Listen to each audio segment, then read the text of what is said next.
আমের রাজধানী খ্যাত চাঁপাইনবাবগঞ্জ এখন বসন্তের সুবাসে ভরপুর। গাছে গাছে ফুটেছে আমের মুকুল, ছড়িয়ে পড়েছে মিষ্টি ঘ্রাণ। মুকুল সংরক্ষণ ও ভালো ফলনের আশায় ব্যস্ত সময় পার করছেন আম চাষিরা। পরিচর্যা, ওষুধ প্রয়োগ ও বাগান পরিষ্কার পরিচ্ছন্নতায় চলছে জোর তৎপরতা। চাঁপাইনবাবগঞ্জ জেলার ৩৭,৪৮৭ হেক্টর আমবাগানে এখন একই চিত্র। অনুকূল আবহাওয়ায় এই বছর মুকুলের অবস্থা ভালো বলে জানিয়েছেন চাষিরা। তবে প্রাকৃতিক দুর্যোগ ও পোকামাকড়ের আক্রমণ নিয়ে রয়েছে শঙ্কা। এবার গাছে প্রচুর মুকুল এসেছে। শুরু থেকেই করা হচ্ছে নিয়মিত পরিচর্যা।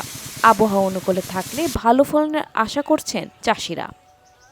মুকুল বের হওয়ার পর পোকামাকড়ের আক্রমণের আশঙ্কায় সময়মতো স্প্রে ও প্রয়োজনীয় ব্যবস্থা নেওয়া হচ্ছে।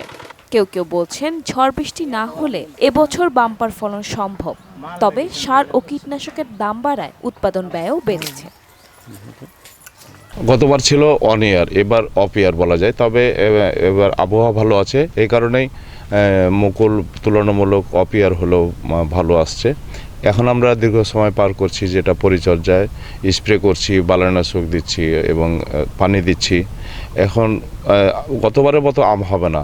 আর আমাদের প্রত্যাশা হলো যদি আর একটা মাস বৃষ্টি না হয়, যদি একটা মাসের মধ্যে একদিন বৃষ্টি হয়ে যায় তাহলে আমের প্রচণ্ড ক্ষতি হয়ে যাবে। একটা মাস বৃষ্টি না হলে কিন্তু এটা বাম্পার ফলন হবে। কাটিমনের মুকুল তো ৩-৪ গ্রুপে হয়, তো ফার্স্ট গ্রুপের মুকুল ভালোই হয়েছে, কিন্তু এতে মধু নাই। আবহাওয়ার যে কী অবস্থা, মধু না থাকার কারণে মৌমাছি আসছে না, পরাগায়ন কম, এই জন্য আগের মুকুলটাতে দানা কম।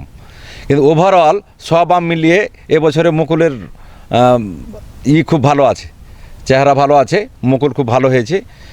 এখন সামনে আবহাওয়া কী হবে আল্লাহ ভালো জানেন, তবে আশা করা যায় খুব বাম্পার ফলন হওয়ার একটা টার্গেট করছি।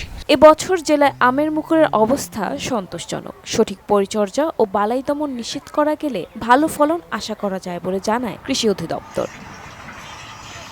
আবহাওয়া যদি ভালো থাকে তাহলে আমরা আশা করছি যে এবারে আমের প্রচুর মুকুল বের হবে।